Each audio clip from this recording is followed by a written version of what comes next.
तो यार हमारी एपिसोड की शुरुआत में कैटो यहाँ पे सातोरू गोजो और रिको से माफी मांग रहा होता है। मुझे माफ करना, ये मेरी गलती है कि कोरई को किडनैप कर लिया गया। हमें एक छोटा सा पास दिखाया जाता है जहाँ पे कोरई गेटो से बोलने लगती है कि आप मुझसे ज्यादा फास्ट है, तो मैं चाहती हूँ कि आप जल्दी से रिको के पास जाइएगा। इसी तरह गेटो ने भी यही सोचा था कि मेन प्रायोरिटी रिको है, ना कि कोरई। यही वजह से अब प्रेजेंट में गेटो अपनी नजरें झुका के उनसे माफी मांग रहा होता है। ये सुन के सातोरू गोजो कहता है अब हमारे दुश्मन इस सूरत से फायदा उठाते हुए कोरई और रिको की ट्रेडिंग की डिमांड्स करेंगे, या फिर हमारे दुश्मन हमसे ये कह के डिमांड करेंगे कि रिको की जान अपने हाथों से ले लो, वरना वो लोग कोरई की जान ले लेंगे। हमें रिको को जुजुत्सु ले जाना होगा अभी और जल्द, बाकी हम शोको से एक्ट एज अ डबल करवा लेंगे। अलबत्ता यहाँ पे रिको इनकार करते हुए बोलने लगती है, नहीं मैं तुम लोगों के साथ आऊंगी। ये कहते कहते रिको यहाँ पे इमोशनल भी होके बोलने लगती है, मैंने अभी भी उससे गुड बाय तक नहीं कहा। से यूं इमोशनल देख के सातोरू यहाँ पे बोलने लगता है, ठीक है हम तुम्हें अपने साथ ले जा रहे हैं, पर अगर तुम्हें अपने साथ रखने से कोरई के बचने के चांसेस कम होते हैं तो तुम्हें वापस जुजुत्सु जाना पड़ेगा। और हाँ एक और चीज, तुम्हारे अंदर डर नहीं होना चाहिए। रिको अपना जज्बा दिखाते हुए उसके सारी की सारी टर्म्स एंड कंडीशन को एक्सेप्ट करती है, पर इसके ठीक दूसरे सीन में हमें बताया जाता है सातोरू गोजो, गेटो और रिको बीच में मजे कर रहे होते हैं, और यहाँ पे इनके साथ रिको की मेट कोरई भी शामिल होती है। यही वजह के कारण तो ये लोग बीच में इतना शांत बैठे हुए हैं। अभी यहाँ पे रिवील होता है सातोरू गोजो ने और गेटो ने कोरई को बचा लिया होता है। इसके साथ ही साथ हमें शॉर्ट में इसका प्रोसेस भी दिखाया जाता है। जब कोरई किडनैप हुई थी तो किडनैपर्स ने ओकिनावा को अपना मीटिंग स्पॉट रखा था, जिस पर रिको, सातोरू गोजो और गेटो प्लेन पे बैठ के ओकिनावा पहुंचते हैं, किडनैपर्स की धुलाई करते हैं और कोरई को सक्सेसफुली बचा लेते हैं। और अब वो लोग ओकिनावा में ही बीच में मजे कर रहे हैं। पर यहाँ पे गेटो ये सोच के परेशान हो रहा है कि इन्होंने ओकिनावा स्पॉट को आखिर क्यों चुना था। तो इसके जवाब में कोरई कहने लगती है, मेरे ख्याल में मुझे ऐसा लगता है उनका ये प्लान था कि अगर वो सपोज रिंको को किल करने में नाकाम हो जाते हैं, एटलीस्ट उनकी ये कोशिश तो काम करी जाए कि वो मास्टर तेंजिन की सेरेमोनी इस हद तक लेट कर डाले कि कल तक फुल मून पूरा हो जाए और सेरेमोनी पूरे तरीके से नाकाम हो जाए। और ये सब कहते हुए उससे होश आती है और फिर वो हिलांगी से बोलने लगती है, हाँ यार कहीं वो एयरपोर्ट पे हमला ना कर डाले। गेटो भी इसकी हाँ में हाँ मिलाते हुए कहने लगता है, शायद से, और मुझे भी ये लगता है, पर फिक्र मत करो, हम ही वो वाइड जुजुत्सु हाई की तरफ से सोर्सरर नहीं है, हमारे अलावा भी ओकिनावा में और सोर्सरर्स भी आए हैं। इसके कहने की देर होती है कि ओकिनावा के एयरपोर्ट की तरफ से शिफ्ट होता है, यहाँ पे हम जुजुत्सु हाई की तरफ से दो सोर्सरर्स को देखते हैं जो कि फर्स्ट ग्रेड के होते हैं, जिनमें से एक का नाम केंटो नानामी होता है और दूसरे का यू हाइबारा। कहानी एक बार फिर से बीच में जाती है जहाँ पे हम सातोरू और रिको को देखते हैं एक दूसरे के साथ मस्ती करते हुए। उन्हें एक जगह से दूसरी जगह पे भागता फिरता देख के गेटो ने बोलने लगता है, मैं जानता हूँ तुम दोनों अपनी मस्ती में काफी बिजी हो, पर हमारे निकलने का वक्त आ चुका है। हालांकि सातोरू और रिको का बीच में मस्ती करने का और दिल चाह रहा होता है। इधर ही सातोरू यहाँ पे ये भी बोलने लगता है, गाइस हमारा टोक्यो वापस लौट के जाना और भी खतरनाक हो सकता है, जरा सोचो इस बारे में। टोक्यो में ज्यादा कर्स यूजर होते हैं इसी के मुकाबले में, जबकि ओकिनावा में कम पा जाते हैं। इसका मतलब यहाँ पे हमें कम कर्स यूजर से लिपटना पड़ेगा।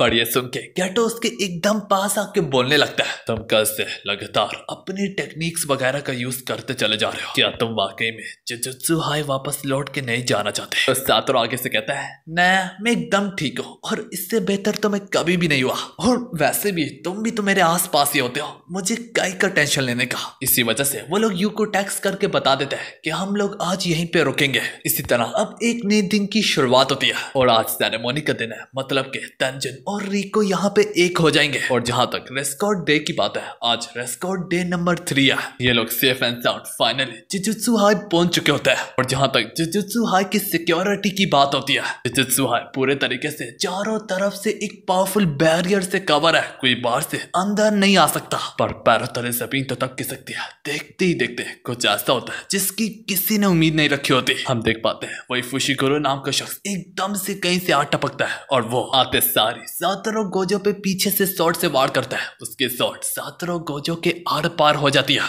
ये देख के सभी लोगों के पैरों तले जमीन खिसक जाती है। सातोरू गोजो अपनी एक आंख को पीछे दुराते हुए बोलने लगता है, क्या मैं तुम्हें जानता हूँ? फुशिगुरो आगे से सातोरू को बोलने लगता है, चिंता मत करो, कभी कभार मैं भी लोगों के नाम भूल जाता हूँ। और यहीं पे हमें बताया जाता है फुशिगोरो एक बार अपनी 6 आई का इस्तेमाल करके गोजो को विजिट करने जाता है, जिस दौरान वो एक छोटा सा बच्चा होता है। फुशिगोरो आज तक करोड़ों लोगों के पीछे आ खड़ा हुआ है, पर आज तक भी किसी को एक बार भी एहसास तक नहीं हुआ कि मैं उनके आसपास मौजूद हूँ, सवाए एक शख्स के। जब वो सातोरो से मिलता है, जिस दौरान वो काफी ज्यादा छोटा होता है, हालांकि इसके बावजूद भी सातोरो को जो पहले लम्हे में ये पता चला लेता है कि कोई उसके पीछे खड़ा है। यही वजह से फुशिगोरो ने इस लम्हे का इंतजार किया था कि कब सातोरो अपनी पावर का लगातार यूज करेगा, और फिर आखिर में वो काफी ज्यादा वीक पड़ जाएगा। इसी मौके का फायदा उठाते हुए उसने सातोरो पे एक गजब किस्म का वार किया। इससे पहले फुशिगोरो सातोरो की जान भी ले पाता कि वक्त रहते ही गेटो अपने कर्स स्पिरिट का इस्तेमाल करके दोनों के बीच में डिस्टेंस को बढ़ाने की कोशिश करता है, जो कि काफी अच्छे से काम भी करता है। इसके ठीक बाद गेटो परेशानी से फोन से सातोरो की तरफ कदम जमाने लगता है, पर सातोरो उसे वहीं पे रोक देता है और इसके बाद वो बोलता है, मेरी चिंता मत करो, मैं ठीक हूँ। चाहे जरूर मेरी कर्स टेक्निक ने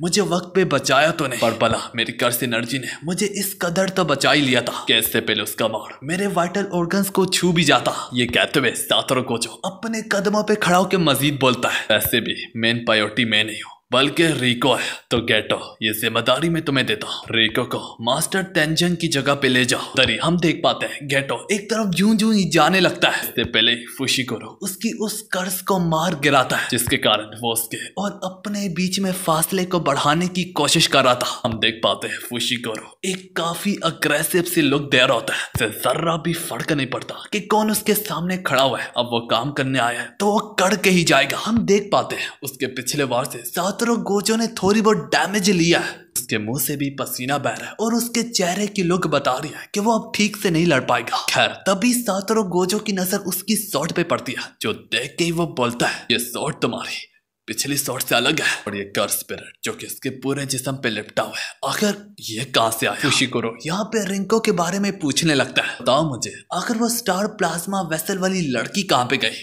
और जहां तक तुम्हारी बात है, मैं तो इस खुशी में था कि मैं तुम्हें एक ही वार से खत्म कर दूंगा। यहाँ पे सातोरो गोजो उससे बेवकूफ बोलते हुए कहता है, ओए पागल, अगर तुम रिंको की बाउंटी के पीछे हो, वो तो 4 घंटे पहले ही खत्म हो गई थी। तो फुशिगोरो उसका मजाक उड़ाते हुए बोलने लगता है, ठीक कहा खाली भेजे वाले समझदार आदमी, क्योंकि उसकी बाउंटी मैंने ही हटाई है। मैंने तुम्हें स्लो डाउन करने के लिए स्टार वेसल के सर पे बाउंटी लगाई थी, पर अब तो मुझे इस बात का अफसोस है कि मैंने आखिर उस पर टाइम लिमिट सेट ही क्यों किया। अगर मैंने टाइम लिमिट ना सेट की होती तो जरूर तुम अपनी जर्नी में जो तुम्हें सपोर्ट कर रहे थे सोर्सेरर्स, उनमें से तुम किसी एक आध को तो खो देते, और यहाँ तक तुम भी लगातार हमलों की वजह से अपनी टेक्निक को इस्तेमाल करते रहते, और आज तुम और भी पहले से भी काफी ज्यादा वीक होते। और उसकी ये सारी की सारी बातें सातोरो को बकवास लगती है और उसमें फौरन से अपनी कर्स टेक्निक से हमला करता है। फुशिगोरो से काफी आसानी से अपनी स्पीड से डॉज कर लेता है। ये देख के सातोरो भी अपने मन में सोचने लगता है, हाँ, ये थोड़ा तेज होने के नाते कुछ ज्यादा ही तेज है। फिर कोई चीज तो है इसके बारे में जो कुछ ठीक नहीं है। इसके पास कोई कर्स एनर्जी नहीं है, ये तो सिर्फ हेवनली रिस्ट्रिक्शन की फिजिकल पावर है। फुशिगोरो एक बार फिर से फुल स्पीड से भागते हुए सातोरो गोजो पे हमले करने की कोशिश करता है, पर सातोरो उसे अपने कर्स टेक्निक से दूर फेंक देता है। सातोरो ने जिस जगह पे फुशिगोरो को उड़ा के फेंका होता है, वो जब वहां पे जाके देखता है तो वो उसे वहां पे नहीं पाता। फिर सातोरो अपने मन में सोचने लगता है, इसके पास कोई कर्स एनर्जी नहीं है, इसका मतलब उसे ट्रैक करना मेरे लिए थोड़ा मुश्किल है। इससे पहले फुशिगोरो उस पर सरप्राइज अटैक भी करता। देखते ही देखते सातोरो गोजो अपनी कर्स टेक्निक का इस्तेमाल करके आसपास के सारे घरों को उड़ा देता है और बिल्कुल एक साफ सुथरा ग्राउंड बना देता है। पर उधर ही अचानक से काफी ज्यादा कर्स स्पिरिट्स आ जाते हैं, जो कि पूरे तरीके से चारों तरफ से सातोरो को घेर लेते हैं। सातोरो सोचने लगता है, क्या उसने उन कर्स स्पिरिट के पेट में इन्हें पाला है? यहाँ पे थोड़ा वक्त हो गया होता है कि फुशिगोरो उसके सामने नहीं आया होता। सातोरो सोचने लगता है, शायद से उसने मुझे छोड़ दिया और उल्टा रिको के पीछे जाने लगा है वो। इस वजह से पूरे तरीके से सातोरो का ध्यान अब रिको की तरफ हो जाता है, और अचानक से